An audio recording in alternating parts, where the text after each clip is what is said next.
како тоа може да ги реши реалните проблеми во оваа држава, не знам како ќе спречи непотизмот, криминалиите, тендерашкиот принцип на владење на заевизмот. Не гледам како можеме Македонија да ја направиме повеќе достоинствено и гордо место, да го спречиме иселувањето на луѓе, да ја направиме платава на докториве 100.000 денара. Господин Мицкоски, вие свесни ли сте дека припаѓате на структурата која што 11 години владееше со Македонија, во која ова беа клупните проблеми заради кои изгубивте власта?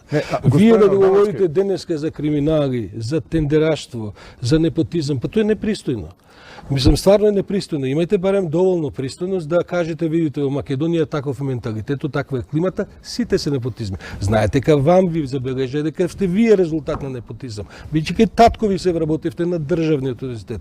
Како сега вие зборите за непотизам кога експлодираше државната администрација во ваше ВМРО-ско време со сите можни кумови, братучиди, роднини, први братучи и така. Сакам да ви кажам, се обидувам да ја сведам оваа дискусија на еден сепак пореален контекст. Вие говорите за криминална оваа власт, па во моментов има 5-60 криминални случаи кои се водат за претходната власт.